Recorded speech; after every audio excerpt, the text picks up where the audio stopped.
6-1 reporting in service. Starting mileage 28,379. 28,379. On station call to meet Unit 5-3 at Overland and Braddock. Control 1 to 5-6-10-4. On station call 6:14 p.m. Starting night watch. This is Don Reed, a police recorder. At the moment, you're in the back of Detective Unit 5-6, just reporting in service on the night watch. That was Sergeant Ron Perkins, radioing Control 1. In just a couple of minutes, we're going to meet car 5-3 and pick up a detective from the forgery detail. But first, I want to remind you, these people are not actors. This is it. This is real. This is what happens on the night watch.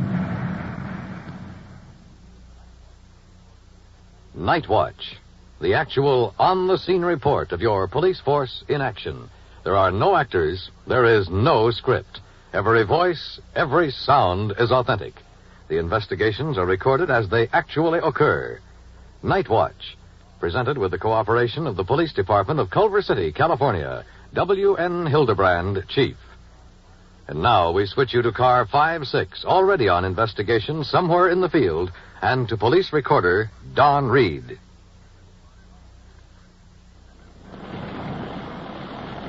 It's 6:48 p.m., and at the moment we're en route to a Bay City to attempt to pick up a hot check suspect. Briefly, this is the picture. A few moments ago, we picked up Detective Hansen, forgery detail. He has definite information that a suspect wanted for cashing bad checks is now in a bar in Santa Monica. Just at this moment, we're going over a hill. Below us, the lights of this Bay City. And beyond, the Pacific Ocean with, hundreds of little sailboats out there in the harbor, just barely visible in the semi-darkness. Hansen is going to use the radio now. Go ahead. Will you call West L.A. and tell them to have Sergeant Barr meet me in the parking lot behind the Georgian Hotel on Ocean Street in Santa Monica. He's expecting the call. Well, how come Barr can identify this guy? Was he in the market at the time? On Friday and Saturday night, Barr works there extra watching the check cashing stand. And when this fellow tried to cash the check, they recognized the name because it said Stuckham on a whole bunch of checks before he was picked up the last time. And as soon as they made him, he run out of the store, Barr right after him. He went over that concrete wall fence in the back a little faster than Barr did and got away. So I told him I was meeting tonight, if we made the meet, he would be down for me to give him a call, and he'd come down and see if he could identify him. See if it was the guy. Well, that's the deal. If the suspect is in the bar, we'll hold him and see if the other officer can identify him. We're swinging into the hotel parking lot. You want to go through the back door, Hanson, and I'll go into the front way?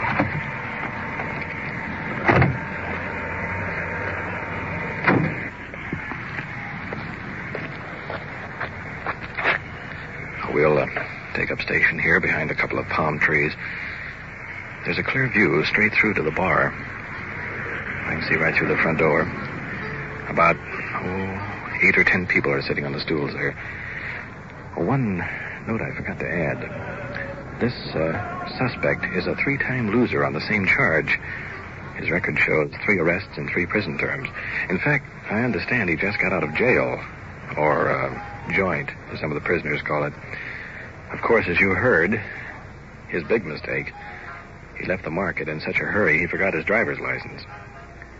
Now, Sergeant Perkins is coming through the front door and is meeting Detective Hansen. They're talking with someone at the bar. It's too dark to identify. The 3 are coming this way.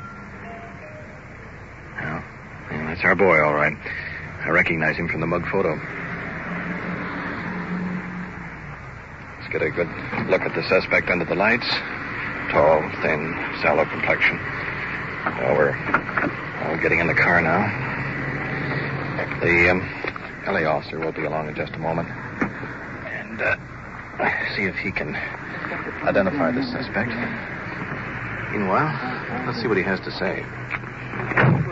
I've been in trouble with my record. What the heck's going to happen? Well, how about the checks? I blew my top one night and made a mistake. And now about your old operator's license. Where is it? That I don't know. Now, don't give me any baloney. I'm not. I'm giving it to you straight. I don't know. Were you in Thrift Mart and tried to cash that check? No, sir. No, sir.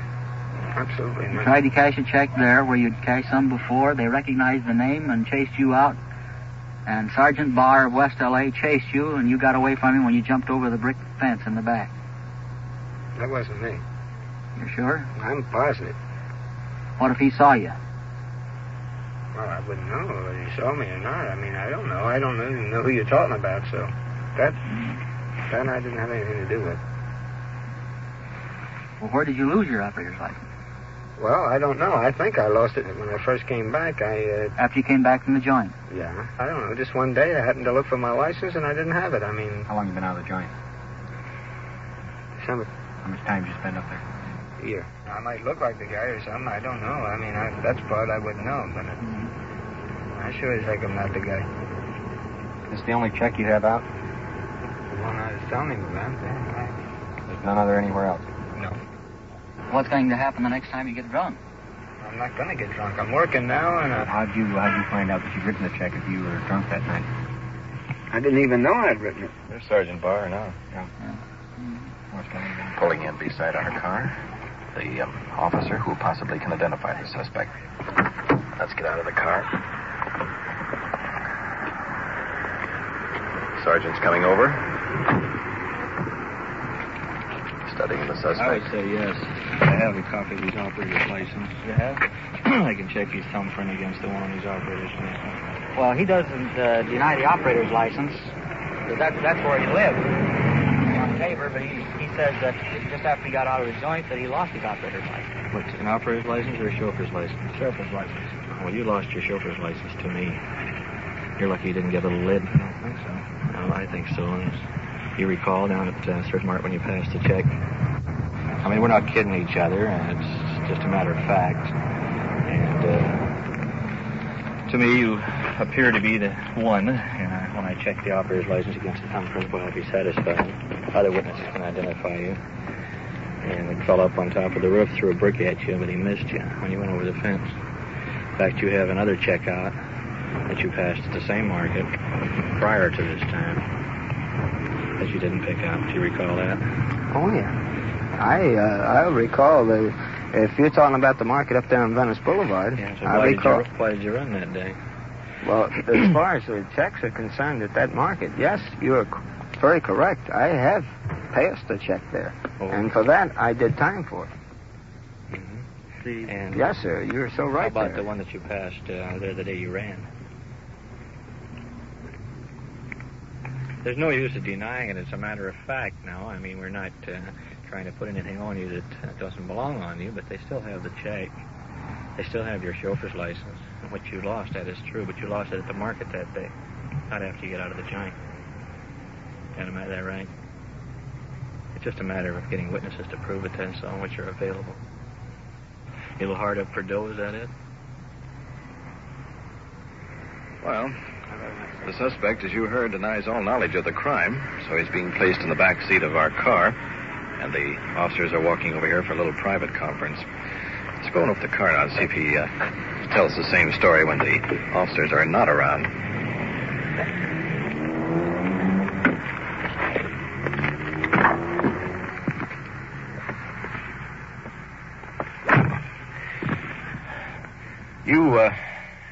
You don't think you fooled that officer by any chance, do you? See, if I had never been in no trouble in my life, I'd have said yes. I'm a loser. So what am I going to do? Stand up there and say I'm the guy? I got to fight it out all the way. Well, I knew this sergeant had you made the minute he came up. On that spotted right now. I had the same coat on. Of all times, I happen to have this on tonight. I haven't worn this in 3 weeks, and I happen to have it on tonight. Same coat. Well, that's why he didn't have any trouble spotting you. Sure. The minute he walked up. I knew when I heard. I knew that he was going to make. I knew he was going to make me. I knew that. Get up pretty early to fool him, I'll be honest with you. Well, I wasn't trying to fool anybody. Well, I was, too. I mean, in a way, yes, I was trying to fool somebody. But when I walked up here tonight, I figured that I was going. When that sergeant made you? Yeah, well, I figured then I was going for sure. I didn't think there was any chance then. Any chance at all to get out. How'd you have to go into that place to try to pass that hot check? I remember that. See, I mean, I didn't say anything. He hollered to stop or I'll shoot. And I said, I'll shoot. But at the time, I mean, it wouldn't have mattered to me because I knew what it meant to me. If the man turns me back, I know where I'm going. 1 to 14 years, and I'm not about to do no 1 to 14 years. You're what are you, a 2-time loser? 3. 3-time loser? 3-time loser. That's it, boy. You had it. That's right. I've had it. Exactly. Okay, pal. I'm going over and talk with the officers.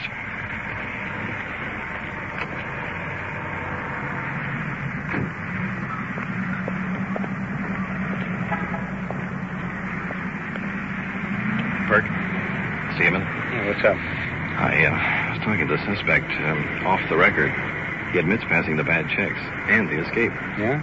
All we got to do is have him admit it to us now. You'll hear him. I recorded the whole thing on tape. You are listening to Night Watch and following the activities of a detective unit on its tour of duty. The people and sounds you hear are real, and the investigations are recorded in the field as they actually occur. We'll bring you the final results of tonight's action at the conclusion of Night Watch. And now we switch you back to car 5-6 on patrol and to police recorder Don Reed.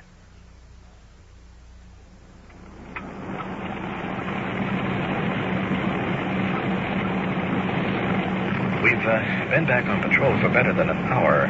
But a few moments ago, we received a call from car 5-2. They were holding a suspect and requested that we meet them. That's all the information we have. But we'll find out more about it in just a moment because right ahead, the flashing lights of a police unit. Officer Cameron has a young fellow in custody. His partner, Paul Good, coming over. Let's go over and see what this is all about.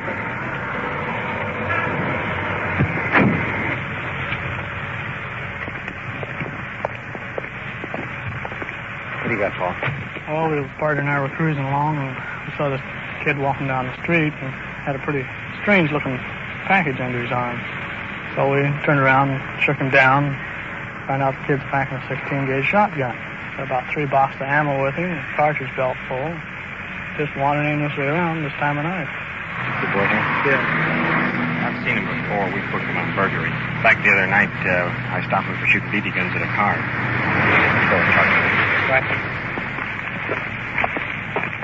Looking over at the young fellow, he appears to be about 15 or 16, wearing Levi's with a GI cartridge belt wrapped around his middle.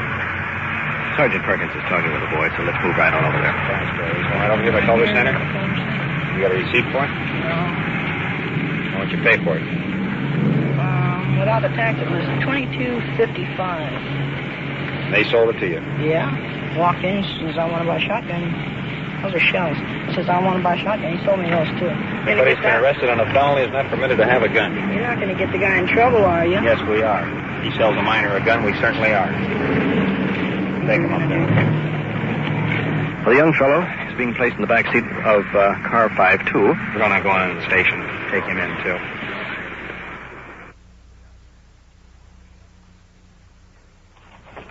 Here at the office of the Detective Bureau, the young boy picked up with a shotgun is just coming into the room, sitting across the desk from Sergeant Perkins. Not too worried about this problem, apparently, despite the fact among his previous arrests is burglary, a felony, which makes this charge of having a gun in his possession a very serious one. How long ago would that be? Oh, a couple weeks before we moved. Your folks don't know that you have it? Mm-mm. What are they going to say? I don't know what my dad's going to say. My mother won't say much. Where were you going tonight with it? I was taking it down to the bus stop. I was going to hide it in the weeds, see? And then in the morning, when I go down to the bus stop, pick it up and take it on the bus, because I couldn't take the chance of taking it out of the house with me. I mean, taking it out of the garage. taking it down the alley there and out Where were you going to take the gun? Redondo Beach. Why? See, that's where a friend of mine lives. We go hunting up there. And way up in behind there, there's real nice hills for hunting. Hawks, not many rabbits, rattlesnakes, and... Do you know how to handle that gun? Mm-hmm. You ever fired it? Nope. You ever fired a shotgun? Yeah, I used a 12 and I've used a 16. Do you know it's against the law for you to have one in your possession? I had a faint idea about it, but I wasn't sure whether it was against the law for... I knew it was against the law for me to have it because my parents don't know I've got it. And I bought it... I don't know whether you'd consider it buying it illegal. I told the guy my parents said it was okay, so he sold it to me. When were you arrested for burglary? What was the date? In February of this year? You mean the first time? The tools deals? Yeah. I don't know. The first part of this year, wasn't it? Mm-hmm. Well, that's why I see when everybody picked me up and they asked me, why did you swipe the tools? I said, I didn't know. Well, it was for the money to get the gun. And see, I was starting collecting right then. And a couple times since, my mother's found little bits of money. I told her I was saving out for other things, but I was saving it for the gun. And see, I was going to sell those tools for $10, and I already had 15, and that's all I needed to buy the gun. But then you caught me on that deal, so I didn't get the 10. The other day when I talked to you, I told you about those BB guns. And within 2 days after that, you're out firing BB guns again. Seems to me you don't learn. I wasn't going to hurt anything with a gun. You don't consider hurting anything or anybody by stealing the money to buy the gun. But I didn't steal the money to buy the gun. I was going to steal the money, but you caught me for it, so then I had to save it out of my other money. Well, looks like you're going to spend a little time with us tonight. Why? For having that shotgun. Apparently, somebody doesn't have proper control over you. You're here on one burglary. Yeah, but I didn't steal the gun. I'm not talking about stealing the gun. It's possession. It's illegal. Anyone under the age of 18. You knew it was wrong. Otherwise, you'd have told your parents about it. You knew your parents wouldn't approve of your having that gun. They don't trust me with a gun. I don't either. That's why you're here. Take him on upstairs. Put him in the cell. The boy is being escorted from the office. He will be held here temporarily, at least until the investigation is completed.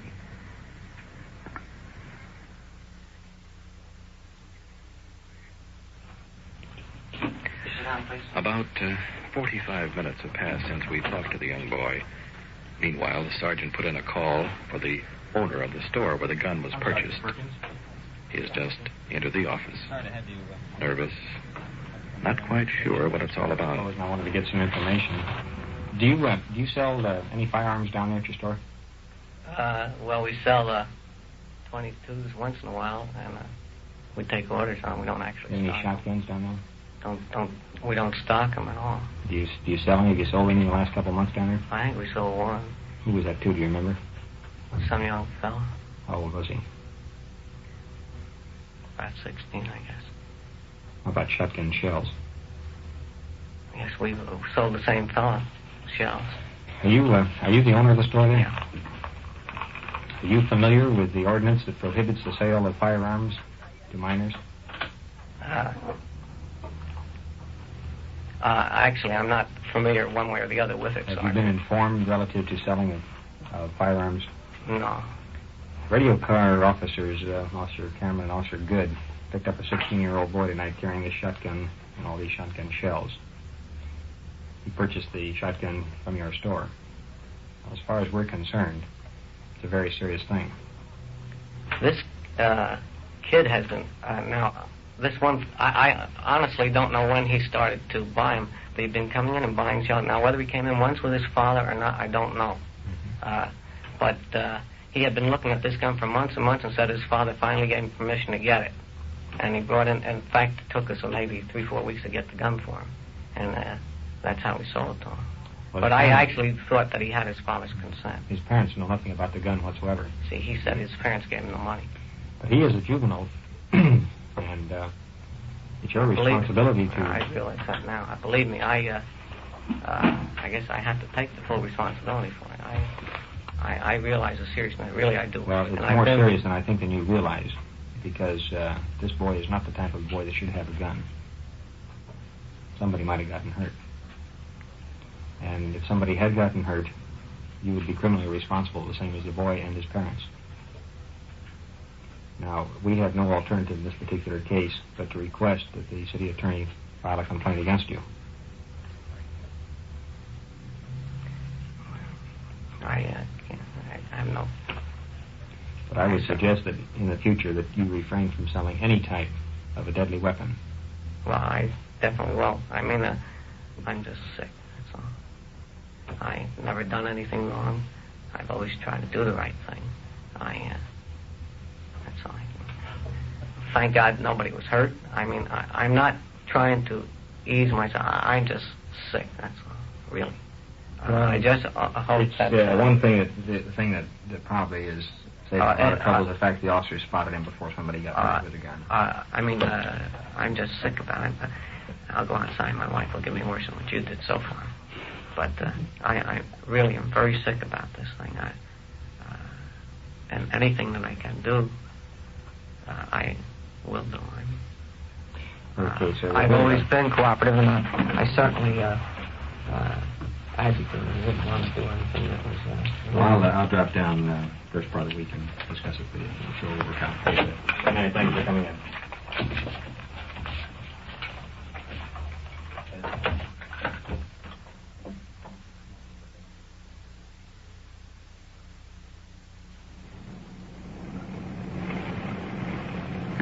Well, most of the investigation is over on this case. We're on the last lap. That is, we're about to notify the parents of this young fellow with a shotgun. Now, we're just pulling up in front of his house.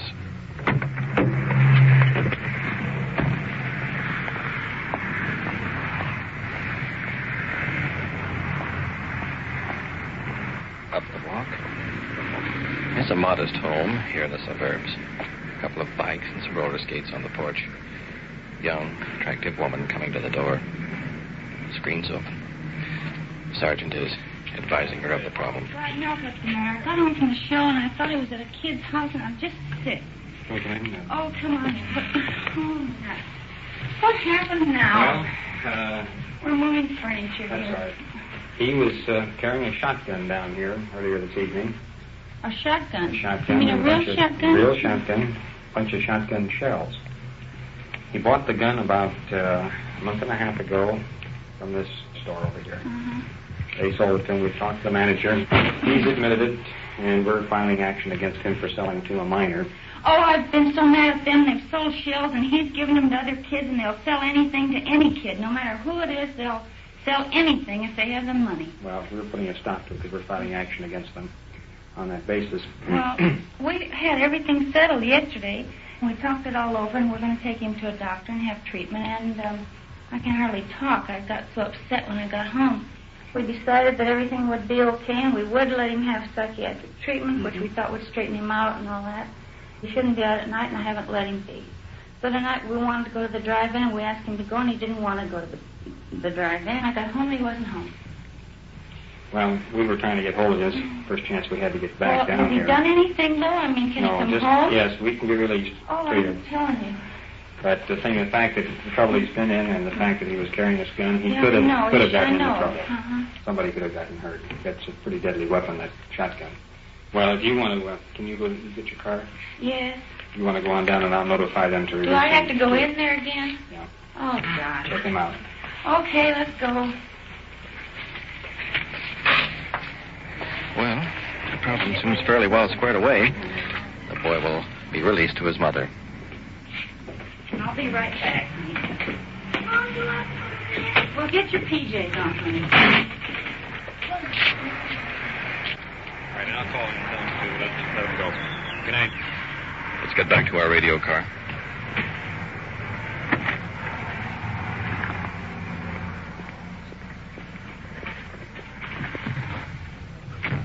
5-6 to 1. Throw 1 to 5-6. Go ahead. 5-6, on our present call in regards to the possession of a shotgun, will you release the juvenile to his mother? She'll be at the station in about 5 minutes. I'll sign the necessary papers when I 1019. Control 1 to 5-6, 10-4. Will do.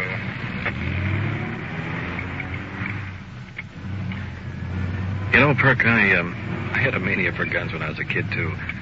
You know, maybe this whole thing could have been avoided if he had a dad like mine. He used to take me hunting. Could be.